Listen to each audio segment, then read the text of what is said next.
tatalakayin natin ang paksa na ito. Si Kristo, ang kanyang muling pagkabuhay at ang sinasabi ng kasulatan. Alam nyo, sa tuwing dumarating ang eleksyon, ngayon, eleksyon na, malapit na. Siguro, narinig nyo yung mga jingles na paikot-ikot dito, yung mga nagkakantahan sa ating paligid, malapit na yan. Sa tuwing dumarating ang eleksyon, may mga ahensya na gumagawa ng survey, di ba? Yung survey na yan, tinitingnan sa survey kung sino ba yung mas pipiliin daw ng tao na iboto sa darating na halalan. Now, hindi naman masama itong mga survey na ito. Pero ang nais kong sabihin, hindi pwedeng asahan yung survey na yan. Sapagkat may mga pagkakataon na nanalo sa survey, natatalo naman pagdating sa halalan. May mga pagkakataon naman na hindi nakapasama ang kanilang pangalan sa mga survey, pero nakakapasok naman doon sa mga posisyon na gusto nila. No? Kaya nga may mga ibang ahensya o ibang mga kandidato kumukontra dito sa survey niya. Ayan, kasi daw, mind conditioning yan sa mga tao. Pagka nagkakaroon ng survey, siyempre, pag yung pangalan ay nakikita lagi na mukhang number 1 siya, number 2 siya, lalo sa senatorial candidate, para bang kinukondisyon daw yung mga tao na, ay, yan siguro dapat ang iboto natin, baka masayang lang ang boto natin kung pupunto tayo ng mga gusto natin, hindi naman napapasama sa survey. No? So yan, questionable yan sa iba. Although wala akong panahon para sabihin ko ano yung posisyon ko dyan. Ano? Ngayon, siguro, ito lang nasa isip ko, kung nagkaroon kaya ng survey, bago si Kristo namatay at muling nabuhay, pinausap yung mga alagad, naniniwala ba kayo na yung Panginoon na sinusunod ninyo ay muling mabubuhay? Sigurado ko talo yung yes. No? Alam niyo ba kung bakit? Dito sa binasa ngayon ni Michael sa atin, malinaw na maging yung mga alagad ay hindi sila kumbinsido sa resurrection. Hindi ba? Maging yung mga alagad ay hindi sila naniwala doon sa sinabi ni Jesus na siya'y mamamatay pagkatapos ng 3 araw kundi siya mabubuhay. Ito mga tao ito, malapit na ito sa Panginoong Jesucristo di ba?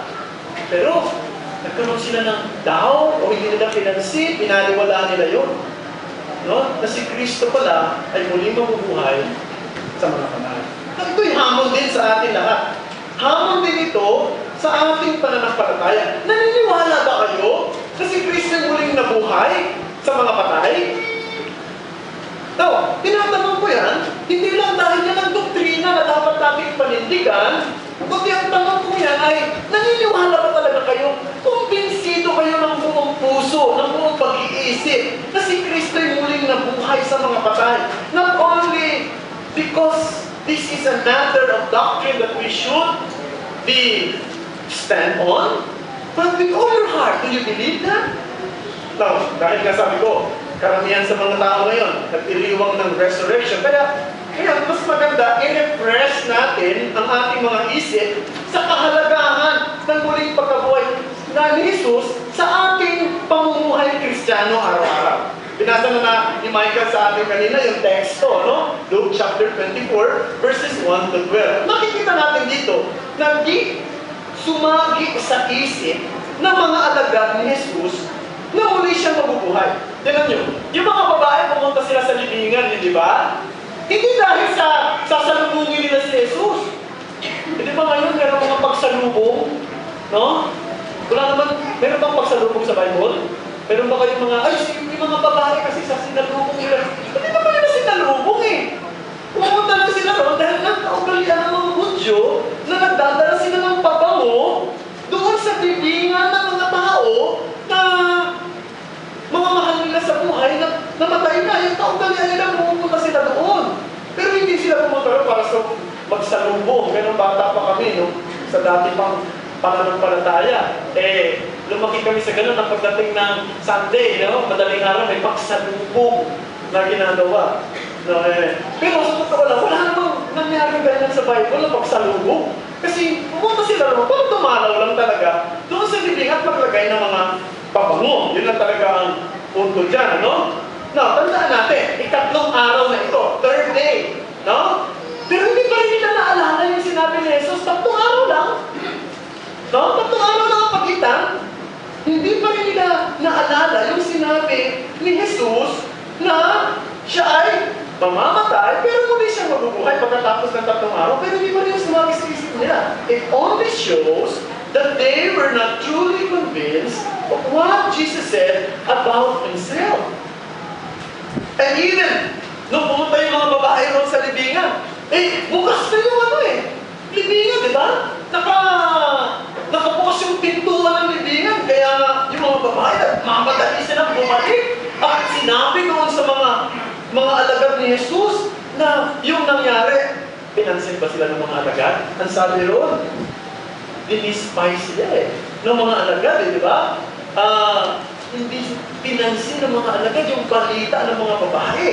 At mali si Pedro. Nung marinig ito ni Pedro, di ba tumakbo si Pedro, pumunta siya doon sa libingan, nakita na doon yung empty tomb, nakita niya yung linen na ginamit para ng Panginoong Jesucristo para sa Panginoong Jesucristo sa kanyang katawan. Anong reaction ni Pedro? Nagtaka siya. Yan ba ang reaksyon ng isang taong naniniwala? Nagtaka. Sabi dito, subalit, verse 12, tumayo si Pedro, tumakbo sa libingan, siya yumukot, at pagtingin niya sa loob, nakita niya ang mga telang lino na sa isang tabi. Umuwi siya sa kanyang bahay, nagtataka sa nangyari. So, ibig sabihin, maging siya, hindi siya makapaniwala, at hindi rin siya noon naniniwala na si Jesus nga ay mabubuhay sa mga patay. Pero, si Lucas, in-arrange niya yung pangyayaring ito. Luke arranged the account in order to show that the words of Jesus is fulfilled. Ang salita ni Jesus ay natupad. Natupad ang sinabi ni Jesus nung siya'y muling nabuhay sa mga patay. At yun ang ipinaalala ng mga anghel sa mga babae. Diba? Bakit kayo naririto? Sabi ng mga anghel sa mga babae. Diba? Verse 5. Ang mga babae ay natakot. Diba? Verse 4, habang sila'y nagtataka tungkol dito, biglang may 2 lalaki na nakasisilaw ang mga damit ang tumayo sa tabi nila. Ang mga babae natakot, isinubsob ang kanilang mga mukha sa lupa. Subalit sinabi ng mga lalaki sa kanila, bakit ninyo hinahanap ang mga buhay sa gitna ng mga patay? Wala siya rito. Kung di muli na buhay, ano lahanin ninyo? Diba sabi nga, ano lahanin ninyo? Kung paano siya nagsalita sa inyo nung siya ay nasa Galilea pa. So ito mga kapatid, pinakita sa atin dito ni Lucas na yung sinabi ni Jesus ay natupad. At yun ang ipinaalala ng mga anghel sa mga babaeng ito. Ang diin dito, mga kapatid, ay yung salita ni Jesus na natupad. Kaya ito ang mensahe natin ngayon. Christ's resurrection is one strong proof that God's word is true and powerful. Tama ba yun? Totoo ang salita dahil natupad at makapangyarihan ang salita dahil natupad. At yun ang pinaalala ng mga anghel dito sa mga babae. Now, alam nyo, marami ang umaangkin na dyan sa resurrection, pero si Jesus Christ lang talaga ang unang nakaranas ng resurrection at siya lang hanggang sa mga oras na ito. Marami mga umaangkin na sila ay mare-resurrect din, pero hindi naman totoo. Ewan ko sa inyo kung may naalala kayo, yung mga medyo may edad na rito. Noong 1980s, mga 80s ito, sa Cebu, sa Plaza Independencia sa Cebu, merong isang lalaki roon na ginawa ng literal yung sinabi rito daw ni Juan na si Jesus ay darating, siya ay magbabautismo, no? Ng apoy. Kaya ginawa niya, sinunog niya yung sarili niya. Sa harapan ng mga tao, cover yun ng media. Sinunog niya. Pagkatapos, sabi niya, pagkatapos ng ilang araw, muli daw siyang mabubuhay. Pagkatapos ng ilang araw, nakalimutan na siya dahil hindi, ang naagnas niyang mga katawan ay wala na at sunog na at yun, patay siya hanggang ngayon, hindi siya nabuhay. Marami umaangkin ng ganyan, covered pa yun ng media Meron naman, may mga ngaral ngayon, nag-aangkin, nakabuhay na sila ng patay. Ayun, nabasa niyo yung mga libro ni John Wimber, no? Paborito ko mga basahin niya nung araw, si John Wimber, hangang-hanga ko sa kanya. Kasi sabi niya, bumuhay na siya ng mga patay. Ang totoo, mga 12 na naman na buhay niya noon. Ang problema, ayaw naman magpa-cover. No? Hindi naman na-cover, hindi naman walang patunay. Sabi niya lang sa kanyang aklat. Pero wala namang cover. So, ayaw ipasubok sa publiko. Pero, ang pagkabuhay ni Jesus ay pinatunayan ng maraming saksi. Sa unang Korinto, Kapitulo 15, sinabi ni Pablo roon, 1 Corinthians 15, 500 saksi ng muling pagkabuhay. At ang isang pinakamatinding ebidensya na si Jesus ay muling nabuhay, ano? Walang laman ang libingan.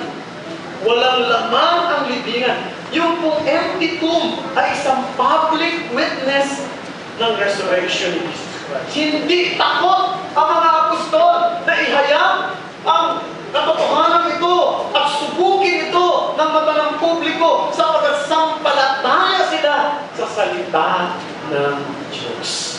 At ngayon po, tingnan natin ang dalawang karakter na ito na nandiyan na sa ating message, pero ang gagawin natin ay hakapitin natin. Unang-una, tingnan natin dito, the Word of God is truthful. Yung apat na evangelista, si Mateo, si Marcos, saka si Lucas, at si Juan, binigyan nila ng lengthy and detailed treatment yung resurrection ni Jesus Christ. In fact, pag binasa ninyo, yung mga evangelista, halimbawa si Juan at saka si Marcos, hindi ni-record ni Marcos at saka ni Juan ang birth ni Jesus Christ. Wala doon yung kapanganakan ni Kristo at ilang mga bagay patungkol kay Kristo. Pero pagdating sa resurrection, apat sila, ni-record nilang pare-pareho yung resurrection ng Panginoong Hesukristo. Ito ay para ipakita na ang pagkabuhay ni Jesus ay totoo at ang isang pinakamahalagang ebidensya, walang laman ang at sa account ni Matthew, pag tinignan nyo doon, sa account ni Matthew, sabi doon, yung libingan daw na yan, nakaselyo ng bato at may nakabantay. No?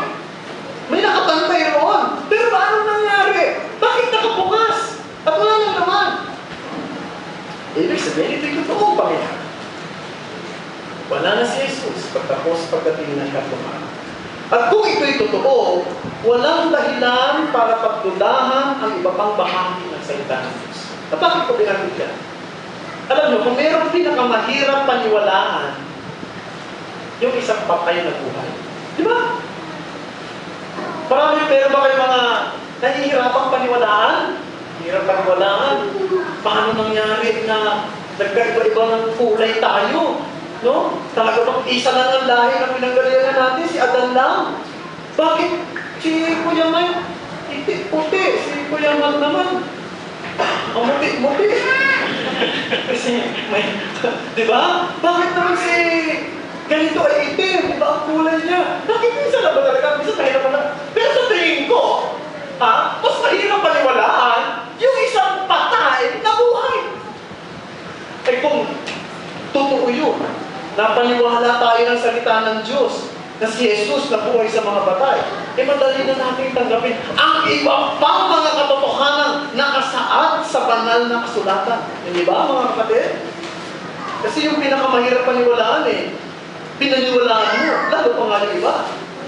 Nang sabihin nga ni Jesus ito nung una, nung sabihin ko nga kanina, di ba, mahirap paniwalaan yung mga patay na hindi nga sineryoso yan ng mga alagad Pero ngayon, pinatutunayan niya. Now, may iba't ibang paraan ang Diablo. No? Para, di ba? May iba't ibang paraan ng Diablo, May iba't ibang paraan ng Diablo para atakihin itong resurrection. No? The devil has diverse ways to attack it. This issue or this truth about the resurrection of Jesus Christ. May mga kulto nagsasabi, hindi naman talaga namatay si Jesus. Sabi ko kanina, katulad ni Lazaro, nahimatay lang siya, nawalan lang siya ng malay. At nung nahimasmasan, pagkatapos, lumabas siya roon. Ito isang malaking kalokohan. Alam niyo mga kapatid, dahil walang napako sa krus na hindi namamatay. Tandaan mo yan.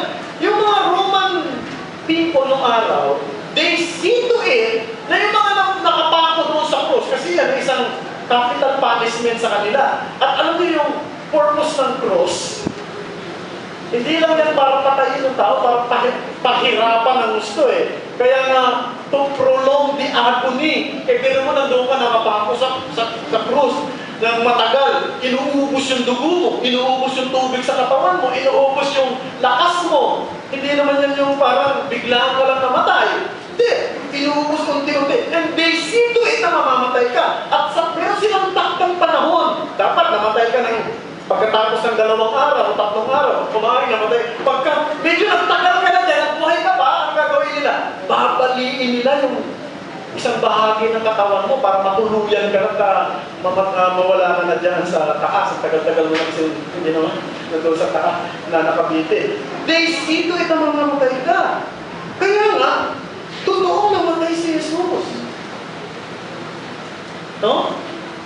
Pero siya muli nabuhay pagkatapos ng katawan. May iba naman na nagsasabi, ang hirap naman pag-usapan niya kasi sa totoo lang, pagdating sa mga bagay na mahirap sulitin ng siyensya at ng eksperimento, mahirap paliwalaan. Siguro magandang pag-usapan na lang natin patungkol sa Diyos at sa Biblia yung mga may ginalaman sa mga bagay na madali natin maintindihan. Tulad ng pag-ibig, tulad ng pakikipagkapwa-tao, ng pagsamba. Madali na yan, di ba?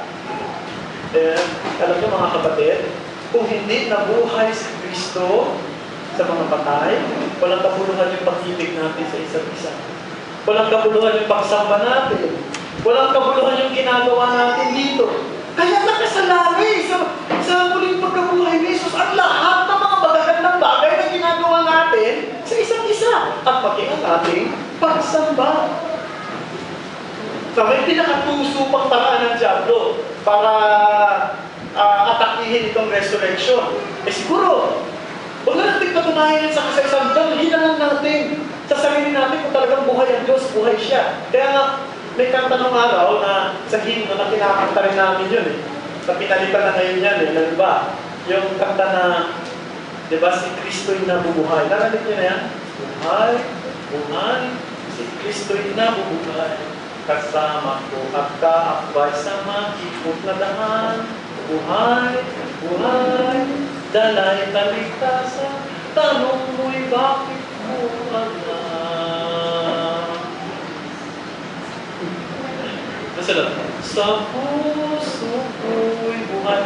Ang ganda pakinggan, ano? Pero mali. Alam mo bakit? Paano daw niya napatunayan si Kristo'y buhay? Sabi niya, sa puso ko'y buhay. Nabi ko bang nararamdaman mo si Kristo sa puso mo? Ha? Taga bang mainit yan? Hindi. Kung nararamdaman mo o hindi, nabuhay si Kristo, yan ang pinatunayan ng kasaysayan. Kaya maganda yung pagpalit ng ibang mga translator ngayon. Diba nung tanongin, tanong mo'y bakit ko nasa kasulatan. O, di ba? Mas tama. Bakit mo alam na si Kristo'y buhay? Hindi dahil nararamdaman ko, kasi minsan sa totoo lang, hindi naman natin nararamdaman eh. Kundi dahil sinasabi ng salita. Nasa kasulatan. Mahalaga yun. Alam nyo, sa isang pananampalataya, sa isang katuruan, sa isang bagay na pinaninindigan, ito'y dapat pinatutunayan, mayroong ebidensya, at ang mahalagang ebidensya ay ang kasulatan. Diba? Diba no? Nababalita no, na si Elvis Presley daw, buhay, no? Pero nasaan ang ebidensya? No? Kaya nabalita niya, buhay daw, hindi naman talaga patay lang yung mga diehard talaga kay Elvis Presley. Diba? May mga talagang sobrang pagka-idolo sa kanya. To the point na gusto nang sabihin sa karamihan, buhay talaga si Elvis hanggang ngayon. Pero asa ang ebidensya? Mahalaga yun, ebidensya. No? Ito, mahalaga rin na yung kung katotohanan pinaniniwalaan natin ay pinatunayan ng kasaysayan. Pinatunayan ng kasulatan. Ang katotohanan kung hindi nabuhay si Kristo, at ito ay katang-isip lang, ito ay parang sabi-sabi lang, ito ay pakiramdam lang, tradisyon lang. Nais kong sabihin, ang pangangaral ng salita ng Diyos ngayon ay walang kabuluhan. Diba? Preaching and faith, yan ay useless. Ayon sa 1 Corinthians chapter 15, verses 12 to 14. Tignan nyo. Unang Korinto, kapitulo 15, 12 hanggang 14. Ito ang sinasabi. At kung si Kristo na ipinangangaral na pinuhay mula sa mga patay, paano ang ilan sa inyo ay nagsasabi na walang pagkabuhay na muli sa mga patay? Subalit kung walang pagkabuhay na muli sa mga patay, si Kristo man ay hindi muli binuhay. At kung si Kristo ay hindi muli binuhay, ang aming pangangaral ay walang kabuluhan at ang inyong pananampalataya ay wala rin kabuluhan. Hindi nyo, anong katindi yung resurrection, mga kapatid? No? Gusto ng marami ngayon, yung pangangaral ay makapagpagdamdamin o emotional, yung tinatawag na emotionalism. Walang ayaw mag-isip ng gusto. Alam niyo ba, yung resurrection, isang mahirap tanggapin ang isip yan. Kasi nga, beyond human experience yan, di ba? Pero, tinuturuan tayo ng salita ng Diyos na yung paggamitin ng utak natin, no? Pag-isip tayo ng gusto, at para lalo tayong gumawa. No? Resurrection is one of puzzling truth in the Scripture. How come? Our experience prove that it is not true. Diba? Eh minsan, pag may namatayan tayong mahal sa buhay, hindi natin matanggap yun. Pero kalaunan, matatanggap natin. Hindi eh. Kasi, yun ang katotohanan eh. At hindi na rin siya mabubuhay, alam natin. Yung damdamin natin, ikinapailalim natin sa isang katotohanan na naranasan din natin. Bagamat sa katotohanan, hindi ito ang pang-araw-araw na nakikita natin. Ganon din, alam nyo, sa Biblia, maraming turo sa Biblia, mahirap tanggapin, no? Sa tingin mo minsan, wala sa panahon, o mahirap sundin. Pero ito ang pinakamahirap eh. At kung naniniwala ka dito sa resurrection, ano pa yung hindi mo dapat paniwalaan? Ano ang mga salita o utos ng Diyos na mahirap mong tanggapin dahil sa tingin mo labag ito sa inyong kalooban? Ha? Kapag minsan, yung iba naniniwala sa resurrection, yung pinakamahirap yun. Pero yung mga maliliit na bagay, hindi magawa. Halimbawa, pagpapatawad sa isang taong nagkasala at nagkamali sa kanya, hindi niya magawa. Pero naniniwala sa resurrection. Parang napakahirap yung pagpapatawad, pero madaling tanggapin yung resurrection. Mali yun! Yung pinakamahirap yung resurrection, natanggap mo. Eh, dapat mas madaling kang maging bukas sa pagpapatawad sa mga kapatid na nagkamali at nagkasala sa iyo kung sila'y lalapit sa iyo at hindi ng kapatawaran. Hindi ba? Pagbibigan sa sarili. Mahirap ba ang gawin? Oo, alam ko mahirap yan. Pero nagawa, natanggap natin yung resurrection ang pinakamahirap sa lahat. Patabi ko. Madali natin masunod yung self-control o pagbibigan sa sarili. Pagpapasakot natin sa kalooban ng Diyos. Di ba, minsan, lalo na sa mga kabataan dito, sa paghahanap ng kanilang magiging kapartner sa buhay. No? Eh, ang sabi ng Biblia, dapat ang kalooban ng Diyos ay yung katulad ng yung pananampalataya ang tutunin mo. No? Yun ang sabi ng Pag, at kung wala yan, kung halimbawa hindi dumating yung taong yun, huwag ka magbubukas ng anumang pintuan sa mga hindi mananampalataya. Yan ang sabi ng Bible. Kaya tanggapin, ano? Hirap naman nun. Pero tanggapin yung resurrection. Pinakamahirap yun! Naintindihan niyo ba yung gusto mo sabihin, mga kapatid? Pagsamba. Hirap naman nun. Mag-worship tayo pag Sunday. Lalo na, pag Sunday pa naman, pagod na pagod ka sa movie Sunday ko, Sunday na lang pahinga mo, no? Tapos mag-worship ka pa. Mahirap ang gawin yan! Mahirap ang sumabas ang mga hapon. Tanggap mo yung resurrection. Mahirap din, nakamatindi yun. Lagay ko madali, kung naiintindihan mo yun. Itong mga bagay na yan, madali mo nang matanggap, madali mo nang masunod. Bakit yung mga mas madadali, sa tingin ko hindi nyo magawa? Baka ang problema ay hindi pa nagkaroon ng kaugnayan sa buhay mo yung ginawa ni Jesus na muling pagkabuhay. Baka wala pa talagang connection. Kaya napakahirap parang gawin sa iyo yung mga bagay na sa totoo lang ay mas mas mababa. Hindi kasi hirap ang dual resurrection. Kaya, mga kapatid, ito ay isang hamon sa ating lahat.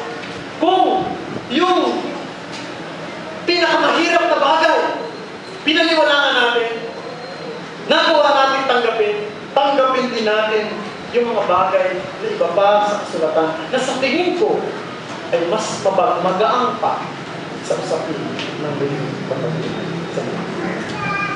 Diba? Mga kapatid na ng hamon sa ito. Sa iba't ibang bagay ng buhay natin. Iba't ibang bagay. Ito, child discipline. Laban ba sa panahon niya? Ang utak ng panahon natin, ayaw na ng child discipline. Give them freedom to express themselves. Ano na ngayon, di ba? Or else, pagka daw yung bata, pagka daw dinisiplina mo, hindi mo binigyan ng freedom masyado, baka magkaroon siya ng inferiority complex. Totoo ba yun? Totoo ba yun na mag-rebeta? Hindi mo ano? Diba? Totoo ba yun? Kakaroon siya ng inferiority kasi meron akong kilala eh.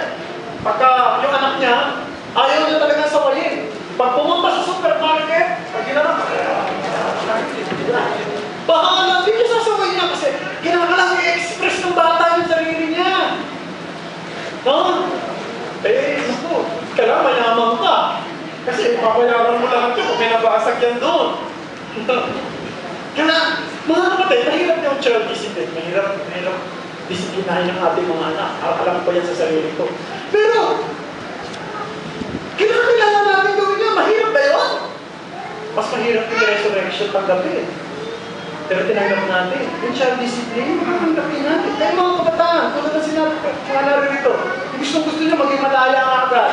Makalabas ka sa bakuran ng inyong mga magulang agad. Gusto ko nang makagawa. Iba yung, diba sa ibang bansa ka na, kapilitin ka na, no? Pwede ka nang hindi pakialaman. Di ba ganun, Mike, no? Sa ibang bansa. Pero dito, hindi naman eh. Dito, kahit na ito yung kanya. Pero iba gusto na maging malaya. Gusto na umalpas sa bakuran ng katotohanan. No? Yung kalayaan na, yan. Hindi ko sinasabi masamang maging malaya, magpasa sa sarili, di ba? Pero nais ko sabihin sa inyo, mga kabataan, minsan yung kalayaan na yan, kapag hindi nyo nabantayan, pwedeng mauwi yan sa pagkaalipin sa kamalian. Yan ang totoo. At kung totoo para sa iyo ang resurrection din, wala kang di dapat paniwalaan o tanggapin sa salita ng Diyos. Kahit na sa usapin, ang pagtitigil sa sarili, pagdisiplina sa mga anak at sa iba't ibang mga anak. Sa mga hindi mananampalataya, narinig. Maaaring, iniisip ninyo, ang kaligtasan may siguro, mahirap naman tanggapin na yung kaligtasan ay ginawa ng iba. Siguro may bahagi rin ako. May bahagi rin ako sa kaligtasan. Kailangan siguro maging mabuti ako, sumunod ako, buti ako sa harapan ng Diyos para ako ay tanggapin ng Diyos. Siguro may bahagi rin ako. Kasi minsan mahirap tanggapin sa kalooban natin na wala tayong bahagi sa kaligtasan na tinuturo ng Biblia. Nais kong sabihin sa inyo, mahirap lang tanggapin niya ng karamihan sapagkat pinalaki tayo sa isang paniniwala na dapat may gagawin ka para sa kaligtasan mo. Ito gusto mo sabihin, ang turo ng Biblia, ang kaligtasan ay biyaya lamang. Ang kaligtasan ay ginawa ng iba. Hindi ito sa pamamagitan ng pagpapakabuti mo. Hindi ito sa pamamagitan ng pagsunod mo sa mga batas na inakala mo lang na tama para tanggapin ka ng Diyos. No? Ito ay pananampalataya sa ginawa ng iba at hindi sa ginawa mo. At yung ginawa ng iba ay ang tinutukoy ko yung ginawa ni Jesus. Doon sa krus. At kung tanggap mo si Jesus ay namatay at nabuhay, tanggapin mo rin na ang kaligtasan ay sa biyaya at hindi sa pamamagitan. So, ang salita ng Diyos ay ito.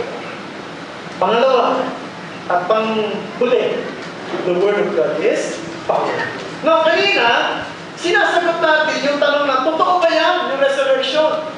Ngayon, ang sasagot, ito ang ipinaalala ng mga anghel sa mga babae. Totoo yun. totoo at ngayon ay pinakita ito dahil ang salita ng Diyos ay makapangyarihan. The Word of God is powerful. Ang kamatayan, mga kapatid, ay dumadaig ng lahat ng bagay. Hindi ba? Napansin niyo ba yun? Ang kamatayan dumadaig ng lahat ng bagay. Dinadaig nito yung mga yung mga tao matatalino, yung mga tao mayayaman, yung mga tao makapangyarihan, yung mga tao mahusay. Lahat namamatay. Hindi ba? Lahat ng tao namamatay. Ano man ang sitwasyon mo sa buhay? Yun nga ang pinaka-common denominator natin lahat eh. Kaya minsan, di ba, naiingit ba kayo doon sa mga tao mayayaman, mga nakaabot sa pinakamatataas na ambas ng limunan, naiingit ba kayo magkaminsan? Naiingit ba kayo sa mga tao kaya nilang bilhin ang lahat dahil marami silang pera? Naiingit kayo ron? Hindi mo wala minsan sa isip natin yan. Pero tandaan ninyo, ngayon lahat ng tao ay mayroong isang karanasan sa usapin ito na dadaig ng anumang bagay na meron siya, kamatayan. Diba? Lahat tayo dadaigin niya. Pero ito pagkakaiba kay Jesus. Dinaig niya yung dumadaig sa lahat. Yung kamatayan. Nung siya'y muling nabuhay, dinaig niya yung dumadaig sa lahat. Bakit? Sapagkat nang siya muling nabuhay, pinatunayan na siya at ang kanyang salita ay makapangyarihan. Di lang totoo, kundi makapangyarihan. Sa dalawang talata, ang dalawang passage sa Bible, gusto ko ipakita sa inyo na naka-attach dito yung kapangyarihan ng Diyos at ng resurrection. Pinagsama yan, no? Two passages attaching the resurrection to God's power. Iinuugnay, ikinakapit yung kapangyarihan ng Diyos sa muling pagkabuhay. Una, tingnan nyo yung Romans chapter 1 verses 1 to 4. Ang sabi rito sa Roma kapitulo 1, talatang 1 hanggang 4 ay ito. Si Pablo na alipin ni Jesucristo, tinawag upang maging apostol, ibinubod para sa ebanghelyo ng Diyos na kanyang ipinangako noong una sa pamamagitan ng kanyang mga propeta sa mga banal na kasulatan tungkol sa kanyang anak na mula sa binhi ni David ayon sa laman at ipinahayag ng anak ng Diyos na may kapangyarihan ayon sa Espiritu ng kabanalan sa pamamagitan ng pagkabuhay mula sa mga patay na ito'y si Jesucristo na Panginoon natin. Ano sinasabi niya? Yung dating pangako ngayon ay inihayag ng may kapangyarihan sa muling pagkabuhay. Malaki bahagi sa buhay Kristiyano ay pagsampalataya sa pangako ng Diyos. Yan ang pangako! Yan ang pangako noon. Ngayon inihayag sa pamamagitan ng muling pagkabuhay na siyang kapangyarihan ng Diyos. So, ang punto lang dito mga kapatid, pananampalataya ito sa pangako. At yung pangako, makapangyarihan. At marami sa mga ginagawa natin bilang Kristiyano ay paniniwala at pananampalataya sa mga pangako ng Diyos. Marami dyan, maraming napapariwara ang buhay dahil sa kawalan ng paniniwala sa pangako ng Diyos. Diba? Sabi ng Panginoon, diba? Kung ikaw Kristiyano ka, ibibigay ng Diyos sa pangangailangan mo. Diba? Sabi ng Bible yan. No? But my God shall supply all your needs according to His riches and glory in Christ Jesus. No, minsan, yung pangako kaya, parang gusto mo konkreto na. Gusto mo, andyan na agad sa harapan mo. Andyan ang pera, andyan ang cheque, andyan ang lahat. Pero din yung pangako, ayaw mo, panapalatayanan muna, ayaw mo pagtiwalaan muna. Dahil gusto mo konkreto. Ano nangyayari?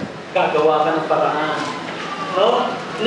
Gagawa ka ng paraan. Maaaring hindi na ayon sa kanyang kalooban para lang mapustusan ang iyong pangangailangan. Kasi gusto mo maging konkreto, gagawa ka ng sariling paraan mo. Sabi ng Biblia, kung ikaw ay sumusunod sa kalooban ng ingatan ka niya. Siya ang bahala sa iyo. Pero sa tingin mo, delikado yung pagsunod sa kalooban ng Panginoon. Baka naman, tumanda na lang talaga ako ng ganito. Hindi hindi na ako makapag-asawa. No? Baka tumanda na lang talaga ako ganito ayaw mo sumunod doon sa sabi ng Panginoon na, bahala ang Panginoon sa'yo. Hindi ka makapaniwala ron. Hindi mo masakyan yun. Gagawa ka ng paraan. Siguro, sasagutin ko na yung naniligaw sa akin. Kikristiyanuhin ko na lang. No? O, kaya naman. Sasabihin ko naman, mabait naman siya, mukhang religyoso. Gagawin ko, ipabahagi ko na lang sa kanya. Gumagawa tayo ng paraan. Instead of believing the promise. Kung paniwalaan natin ito, nais kong sabihin, walang pangako hindi matutupad. Ano nyo mga kapatid, naintindihan ko naman yung basa inyo rito, pero katulad ko, nag-i-struggle dyan, pero ang gusto ko sabihin sa inyo, sumunod tayo sa salita. Huling talata na nag-uugnay sa kapangyarihan ng Diyos at sa resurrection, Ephesians chapter 1 verses 18 to 20. Efeso 18 hanggang 20. Yamang naliwanagan na ang mga mata ng inyong mga puso upang malaman ninyo kung ano ang pag-asa ng kanyang pagtawag, kung ano ang kayamanan ng kalwalatian ng kanyang pamana sa mga banal, at kung ano ang hindi masukat na kadakilaan ng kanyang kapangyarihan sa atin na sumasampalataya ayon sa paggawa ng kapangyarihan ng kanyang lakas. Kanyang isinagawa ito kay Kristo nang kanyang muling buhayin siya mula sa mga matay at pinupo sa kanyang kanan sa sangkalangitan. Ito ay re-request ni Paul sa mga taga-Efeso. No? Maraming pagpapakita ng kapangyarihan ng Diyos, mga kapatid. Maraming talaga. Paano ba pinakita ng Panginoon ng Diyos sa kanyang kapangyarihan? Yung creation, yung providence, yung miracle. But the greatest manifestation of God's power is when He raised Christ from the dead. Ito yung kapangyarihan, ito yung gusto ni Pablo ng karanasan ng Kristiyano. Yung kapangyarihan ng muling pagkabuhay. Sinabi niya rito. Ikaw, tanong ko sa iyo, ikaw ba'y nakaranas na ng kapangyarihan ng Diyos? O ikaw ay isang lupay-pay ng Kristiyano? Naranasan mo na ba yan, yung kapangyarihan ng muling pagkabuhay? O madalas, lupay-pay ka? Sa tungkulin mo, sa pagsamba mo, sa ministeryo mo, sa pakikibaka mo. No? Sa pagpapakita mo ng magandang patutuo sa iba, lupay-pay ka, sabi ni Pablo. Ito ang kapangyarihan ng Diyos na kaya niyang pag-initin ka sa iyong tungkulin at palakasin ka sa iyong pakikibaka. At ito'y higit na pinakita niya ng si Jesus ang muling pabuhay. So, ibig sabihin mga kapatid, marami tayong pakikibaka ng Kristiyano, marami tayong problema, hindi ba? At minsan, nahihirapan tayo. Paano ba natin malalagpasan ito? Manampalataya tayo sa kapangyarihan ng Diyos. Sapagat ang Diyos makapangyarihan. At paano niya ito pinatunayan? Binuhay na si Kristo. Yung pa kayong mga struggle natin?